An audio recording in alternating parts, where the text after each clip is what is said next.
estas sanciones, que no son sino medidas unilaterales, coercitivas, fuera, desapegadas del derecho internacional público contra Venezuela, lo que quieren, miren, es tan absurdo, es ahogar a Venezuela. Volvieron a fracasar. Necesitaban 24 votos y solamente obtuvieron 19, uno menos.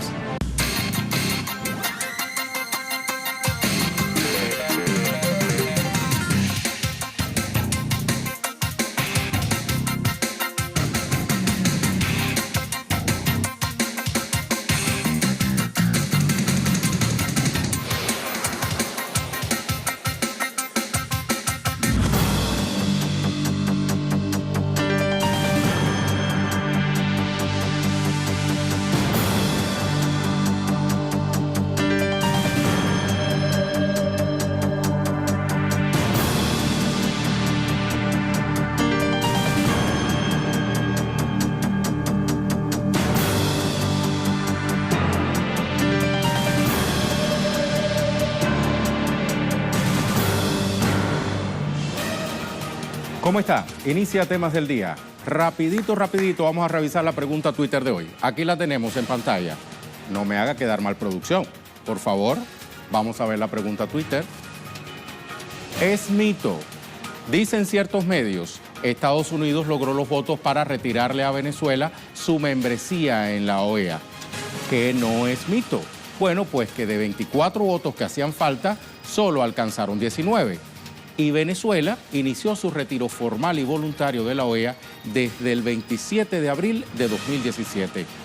La pregunta, ¿por qué ocultan esto que no es mito esos ciertos medios? Participe.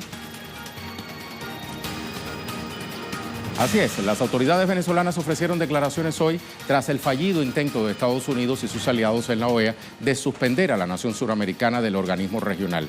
De esto le vamos a hablar entonces en nuestro primer tema del día. Fue un fracaso estrepitoso. Mike Pence les pidió 24 votos por lo menos, les pidió 24 votos. A lo mejor él apostaba a tener 30. Y lograron 19, los mismos 19 de febrero, los mismos 19 de la última reunión del año pasado, un voto menos incluso de los 20, que es el máximo histórico que han obtenido. Es decir, fueron en descenso más bien, y eso es una señal de fortaleza moral de los pueblos de nuestra América. Desde la sede de la OEA en Washington, D.C., el canciller Jorge Arreaza condenó que la resolución impulsada por Estados Unidos se haya manifestado de esta manera. Vamos a ver cómo la catalogó. Utilizaron una resolución, por acá la tenemos, y una resolución, le mutilaron partes a esta resolución y trataron de ponerla por encima de la carta constitutiva de esta organización, e incluso también por encima de la Carta Democrática Interamericana que tanto alaban. Esa resolución es violatoria de estos dos instrumentos. Entonces, ¿qué clase de organización es esta? ¿A qué se refiere el canciller Arreaza? Bueno, sucede que en la víspera Venezuela obtuvo un nuevo triunfo en la OEA ante las pretensiones de Estados Unidos de suspender al país del organismo regional. Hubo 19 votos a favor de la resolución punitiva, 4 en contra y 11 abstenciones. Estados Unidos necesitaba al menos 24 para aprobarla y solo llegó a 19. Los resultados representan una victoria para la nación bolivariana y países de América Latina y el Caribe que, pese a estar bajo amenazas de Washington, decidieron no aprobar la salida de Venezuela del modo previsto en el texto. Aquí está. Nos salimos de la OEA el 27 de abril del 2017. Con Bolívar y Chávez venceremos. Nicolás Maduro Moros, presidente. Teníamos que cumplir un trámite administrativo que estamos cumpliendo, pero esperen en las próximas horas información importante de nuestro presidente Nicolás Maduro acerca de los próximos pasos a seguir sobre una decisión no solamente ya tomada, sino debidamente informada y debidamente notificada. El ministro de Comunicación e Información de Venezuela, Jorge Rodríguez, indicó que el presidente Nicolás Maduro brindará información sobre los próximos pasos que tomará su gobierno para ratificar su salida de la OEA. Vamos entonces a enlazarnos con Adriana Sibori, quien se encuentra en Caracas y tiene mucha más información sobre este particular. Te saludo, Adriana. Cuéntanos, veo que estás en una zona icónica para los caraqueños, la legendaria Plaza Venezuela. Estuviste presente más temprano en esta conferencia de prensa que ofrecía el ministro de Comunicación e Información, Jorge Rodríguez. ¿En qué más ahondó? Hola Reyes, un gusto saludarte. Así es, estoy en la Plaza Venezuela. Y bueno, hablando de la conferencia de prensa, precisamente luego de que habló el canciller de este país allá en Estados Unidos. Y vamos a tocar varios puntos. Primero, Jorge Rodríguez, el ministro de Comunicación desde acá de Venezuela, reforzó lo dicho por el canciller Arreaza. Interesante esto porque los dos relataron y bueno, prácticamente reconocieron la actitud de los países de América Latina, también del Caribe específicamente. ¿Por qué? Porque esos países recibieron, según ellos, presiones sin duda alguna de Estados Unidos para que prácticamente voten contra Venezuela y en definitiva, como bien lo dijiste, no alcanzaron los 24 votos de Estados Unidos, porque vamos a hablar claro, esto fue una iniciativa de Estados Unidos, no logró los 24 votos. Algo importante también, y quiero que para analizar todo esto y prácticamente para decir lo que decía el ministro de Comunicaciones, en primer lugar. Primero, dijo que la resolución de la OEA es inexistente, pero ¿por qué es inexistente? Hablando de la resolución directamente, porque esta resolución también dice que desconoce en definitiva lo que fueron las elecciones del 20 de mayo pasado. Y bueno, sobre este tema dice que es inexistente porque prácticamente inconviene uno de los artículos de la OEA. El artículo de la OEA, voy a leerlo, dice que la OEA se preserva el derecho y respeto de la soberanía de cada país. Entonces, ¿qué hizo la OEA? Ir contra la soberanía de Venezuela. Por eso dice el ministro de Comunicación que este artículo, que esta resolución de la OEA en definitiva es inexistente. Pero tú decías otra cosa también, que en definitiva Venezuela se salió de la OEA el año pasado.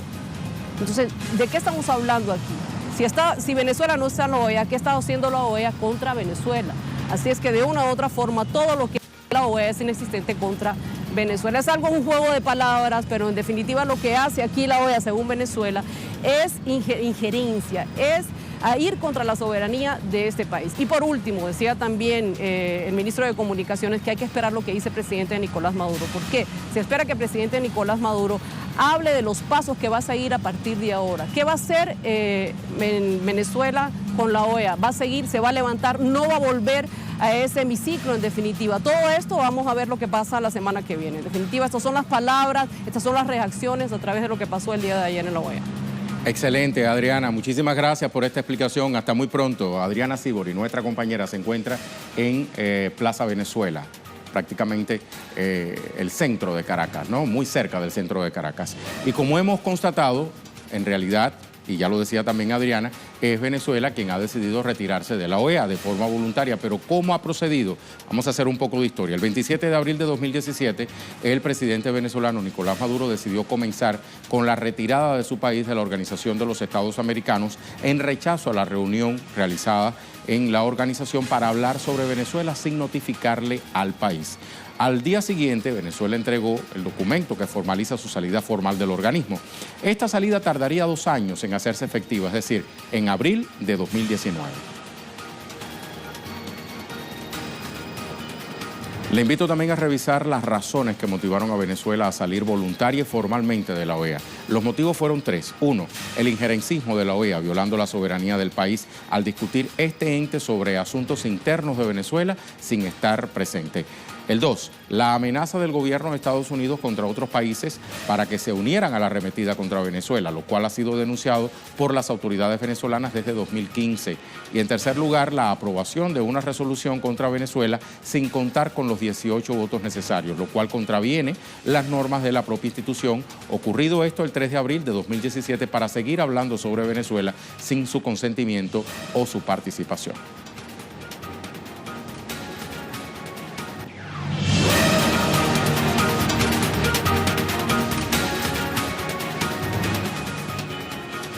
Rememoramos la pregunta del día entonces, que tiene que ver con este primer tema. ¿Es mito? ¿Qué dicen ciertos medios? Estados Unidos logró los votos para retirar a Venezuela su membresía en la OEA.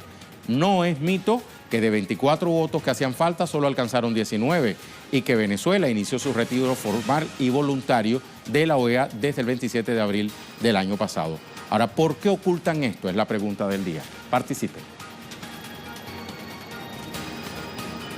Nuestra imagen del día hoy está en clave de fútbol. La agencia espacial Roscosmos sacó a la luz fotos de los 12 estadios donde se celebrarán los partidos de la Copa del Mundo Rusia 2018.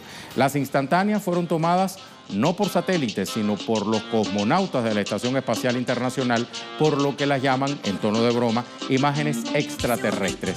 Con estas imágenes y con el tema de nuestro programa De la Mano del 10, nos vamos a la pausa. De la mano del 10.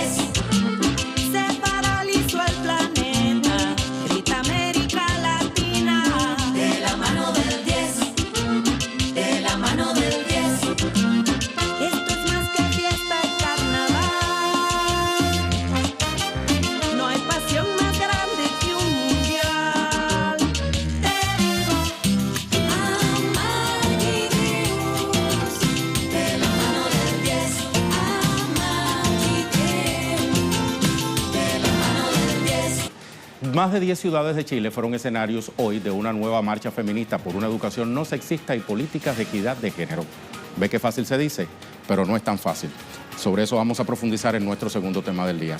Ahí tenemos las imágenes. Convocada por la Confederación de Estudiantes de Chile, la CONFECH, y la Coordinadora Feminista Universitaria, la COFEU, la manifestación busca impulsar la implementación de una educación no sexista. La protesta, que convocó a miles de chilenas, tuvo el lema "Bajo precarización vivimos todas", estudiantes, madres, migrantes y trabajadoras. Desde el movimiento feminista denuncian la falta de políticas del gobierno de Sebastián Piñera ante los recientes casos de acoso y abuso sexual de los que son víctimas las mujeres de todo el país.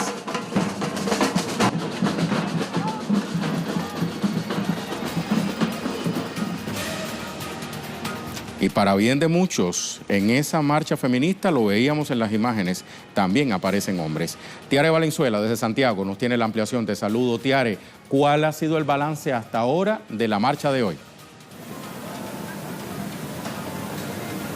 Hola Rey, bueno sí, como tú muy bien decías, el llamado fue para terminar con la precarización, pero también estas estudiantes llamaron a salir todas a la calle, mujeres, madres, migrantes, trabajadoras y también, como tú muy bien lo decías, hombres. Había muchos hombres en esta marcha que ocurrió hoy día en la capital de Chile, en la ciudad de Santiago, hombres que dijeron que feministas somos todos. En realidad es un cambio cultural, una revolución cultural que se está realizando en Chile. ¿Para qué?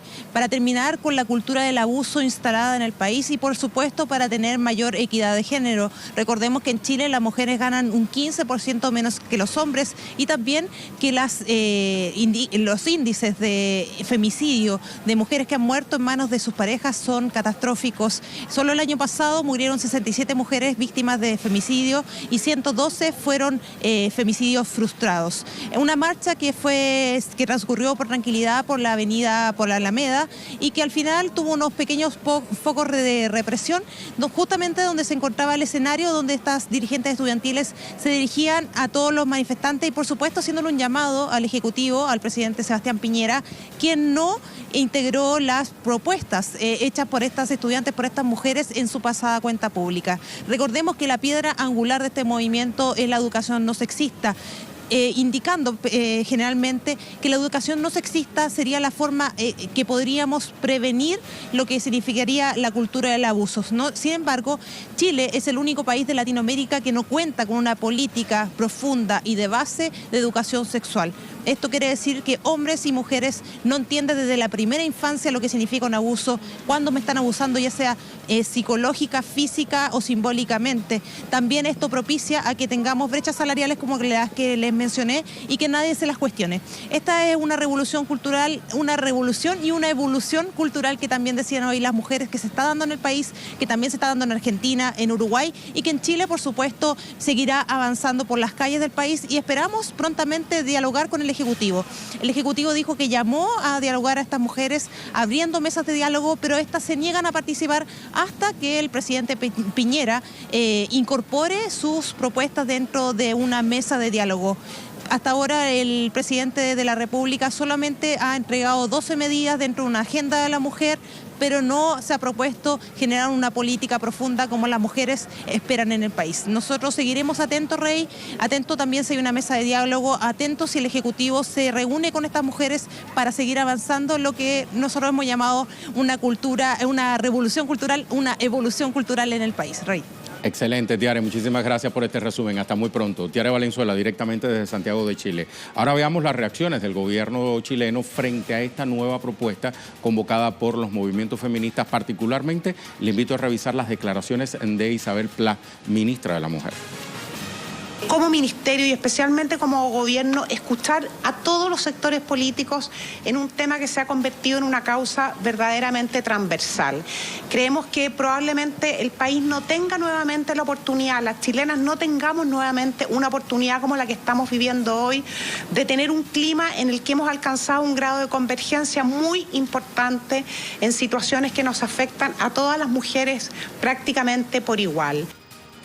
Revisamos también reacciones a través de las redes sociales. Lili Oñate, por ejemplo, asistente al evento de la mañana, dijo: mientras no tengamos resueltas las grandes desigualdades en este país, no podremos avanzar en derechos sociales y educacionales hacia un desarrollo actual que el Chile de hoy requiere. Tatiana igualmente se expresó. Pertenece al Observatorio de Género de Chile. Tatiana: somos la resistencia y tenemos un proyecto político de futuro. Aguanten, feministas del mundo, dice ella. Por su parte, la vicepresidenta de la Federación de Estudiantes Universitarios de Santiago de Chile, Camila Carrasco, tuiteó: marchando por una educación no sexista, por no más violencia hacia las mujeres y porque la igualdad de género sea una realidad. Ahora, en el contexto de esta lucha feminista se presentó una situación de desalojo en un instituto por parte de Carabineros. Un grupo de entre 40 y 50 estudiantes del Instituto Profesional Arcos entraron al recinto que ya se encontraba en paro. De acuerdo con los propios voceros de la toma, la medida de fuerza se concretó principalmente por 5 casos de acoso sexual por parte de docentes. Además, denuncian la falta de un protocolo para afrontar estas situaciones y los escasos momentos de diálogo entre rectoría y estudiantado.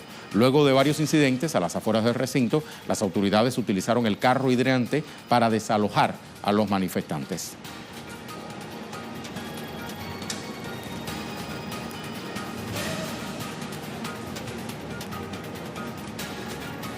Le hablamos a continuación de otros temas que también son noticia durante esta jornada de miércoles. Para eso revisamos las cuentas Twitter de nuestros corresponsales.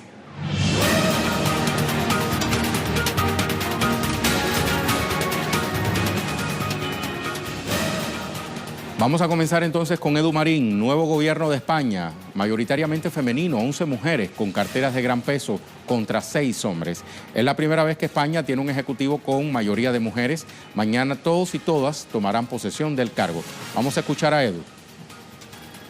El jefe del Ejecutivo español, Pedro Sánchez, ha anunciado ya los nombres de los integrantes de su gobierno. Un gobierno mayoritariamente femenino, 11 mujeres contra 6 hombres. Es la primera vez que algo así ocurre en la historia de España. Además, las mujeres ocupan carteras con un gran peso político y económico, como la de Economía, Justicia, Defensa y también el Ministerio de Hacienda. Destaca también Carmen Calvo como única vicepresidenta. Entre los hombres destaca la gran sorpresa, el juez Grande Marlaska, abiertamente homosexual, al frente del Ministerio de Interior. También Pedro Duque al frente del Ministerio de Ciencia. Pedro Duque, que es hasta la fecha el primer y único astronauta español. También Josep Borrell, expresidente del Parlamento Europeo, al frente del Ministerio de Exteriores. Este gobierno mayoritariamente femenino, dice Pedro Sánchez, que es el fiel reflejo de la sociedad española, y también ha querido destacar el carácter europeísta de estos ministros que mañana tomarán posesión de su cargo ante el rey Felipe VI. Gracias a Edu. Tenemos a Eduardo Martínez, denuncia frente a pobreza, aumento en la coacción y compra del voto en México en 26 de los 32 estados del país. Los mecanismos no cambian, reparto de despensas, tarjetas que serán activadas si gana el candidato otorgante y amenazas de retirar programas sociales. Esto en clave electoral de cara a los comicios del próximo 1 de julio. Joan Ortiz, hablando de la región española, porque sabe, Cataluña forma parte de un Estado, aunque está luchando por independizarse. Polémica en este sentido.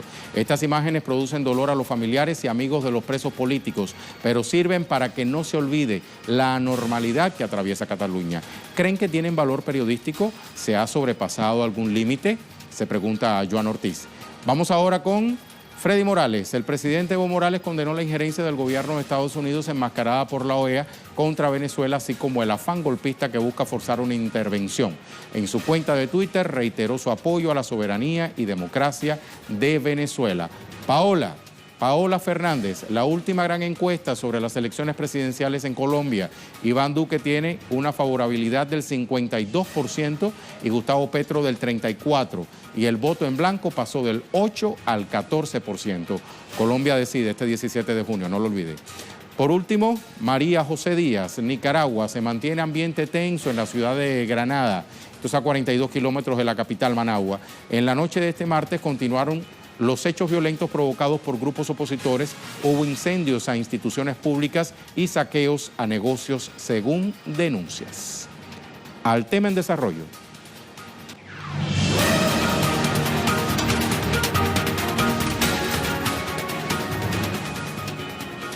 Nuestro tema en desarrollo se centra en la Argentina. Trabajadores estatales realizan acampes, cortes y tomas pacíficas en reclamo por la apertura de paritarias al gobierno de la provincia de Chubut. Vamos entonces a escuchar algunos de esos reclamos. De un año que no tenemos aumento salarial, hay 7 meses de conflicto.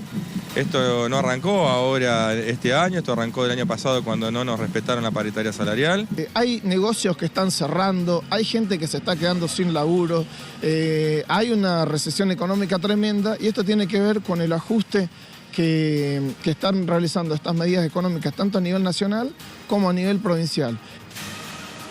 La provincia patagónica atraviesa una fuerte crisis económica y social debido al congelamiento de salarios de los empleados públicos desde julio del año pasado. La oferta del gobernador Arcioni de realizar pagos en cuotas es rechazada por los trabajadores estatales nucleados en la mesa de la unidad sindical. Las medidas de protesta llevan más de 3 meses con la reciente toma del Ministerio de Educación y cortes de ruta en distintos puntos. La situación se ve agravada por el endeudamiento de la provincia y el ajuste que realiza el gobierno del presidente Mauricio Macri. Las reuniones, el gobierno ha tenido excusas y como que indica que no. Y en este contexto, tras semanas de acampe, maestros chubutenses realizan hace 7 días una toma pacífica del Ministerio de Educación Provincial con sede en Rawson, la capital de Chubut. Vamos a ver por qué. El primer reclamo es el llamado de apertura a mesa de negociación salarial que no se realiza desde febrero del año pasado, como le contaba. Denuncian además que el último aumento que se realizó en julio de 2017 y el gobierno provincial brinda pagos escalonados. Reclaman que sus alumnos no cuentan con el derecho al transporte educativo gratuito, el conocido TEC, desde enero de este año. Exigen reformas edilicias urgentes. Denuncian que hay escuelas con aulas clausuradas y alrededor de 70 instituciones con peligro de electrocución y problemas de gas.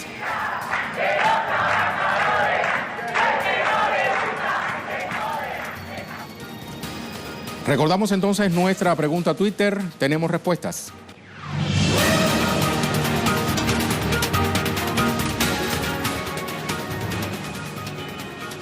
¿Qué decía la pregunta? ¿Es mito lo que dicen ciertos medios? Estados Unidos logró los votos para retirarle a Venezuela su membresía en la OEA. ¿Qué no es mito? Bueno, que de 24 votos que hacían falta solo alcanzaron 19 y que Venezuela inició su retiro formal y voluntario de la OEA desde el 27 de abril de 2017. ¿Por qué ocultan esta información? Vamos a ver qué nos dicen los amigos a través de la red social Twitter. OEA, Venezuela se respeta, utiliza la etiqueta justicia siempre y vea incluso la imagen que nos da aplastando al gringo injerencista, ¿verdad? Vamos a ver con otra. Esta que dice, Venezuela es libre y soberana, viva la patria grande, viva Chávez, fuera el imperio yanqui. Jorge Narváez nos respondió. Y a otro dice, es otra derrota de los gobiernos lacayos y serviles a Estados Unidos. Peña Nieto, Temer, Juan Manuel Santos, Mauricio Macri, Sebastián Piñera, Martín Vizcarra en Perú, Jimmy Morales, Juan Orlando Hernández y algunos más. Además, Venezuela ya se había largado de ese bodrio en 2017. No se enteran de nada, dice Yaotel. Muchas gracias por su participación. Lo dejamos con el video web del día, producciones audiovisuales que puede conseguir compiladas en la cuenta en Facebook de Telesur. Sucede que el lago Titicaca es víctima del descuido y de inconscientes que vierten desechos sobre este tesoro natural. Autoridades y representantes de los pueblos originarios de Perú y Bolivia colaboran en el cuidado de este lago. Con las imágenes ponemos punto final a esta emisión. Gracias.